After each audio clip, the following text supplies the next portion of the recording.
We present the surgical technique for posterior percutaneous transfacet screw fixation. The starting point for screw placement lies at the intersection of a vertical line drawn at the medial aspect of the pedicles with a horizontal line representing the inferior end plate of the superior vertebra being fused. After proper AP and lateral x-rays are obtained, the midline is marked on the skin, followed by the end plates of the index level. A 1.5 cm midline incision is planned 2 levels above the index level using AP imaging. The patient is prepped and draped in the typical sterile manner, and the planned incision infiltrated with a local anesthetic. An incision is made and the fascia on each side of the spinous processes is detached with electrocautery.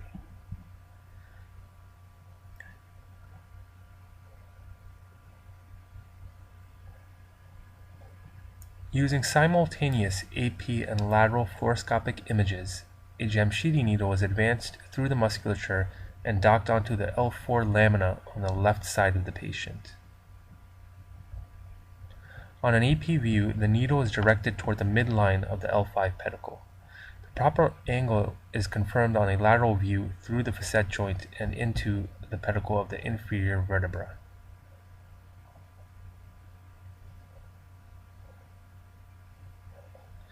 After proper placement is confirmed, the needle is tapped with a mallet.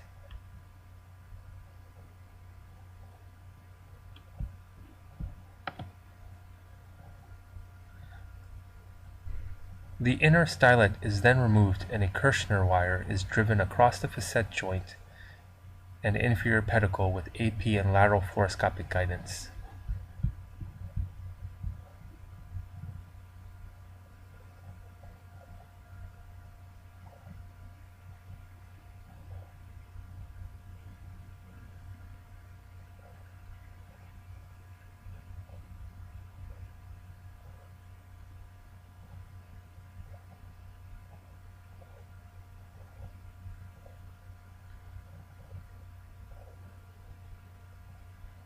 The Jamshidi needle is then removed.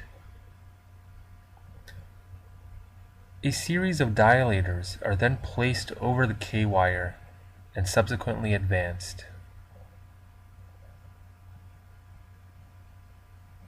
The largest dilator is held in place and the inner dilator is removed.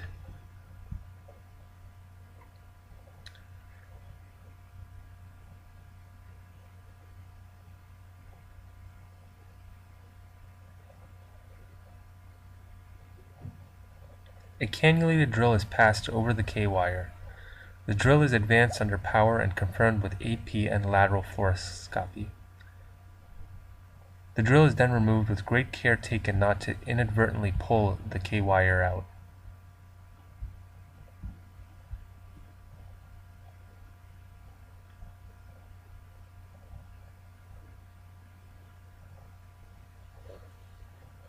A cannulated tap is passed over the K-wire and driven by hand until the desired depth is achieved, as confirmed with fluoroscopy. The tap is then removed.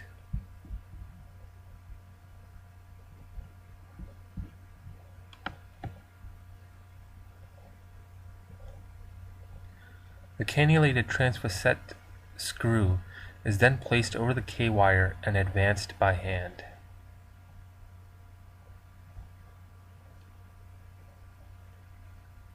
Fixation should be achieved with a continuous forward clockwise motion, and proper placement is confirmed with AP and lateral imaging.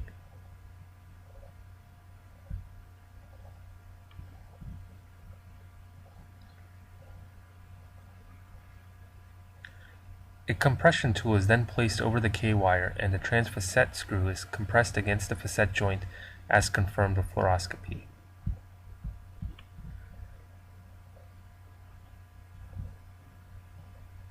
A pull pin remover is placed over the K-wire and turned clockwise, allowing the pull pin to be disengaged from the implant and removed.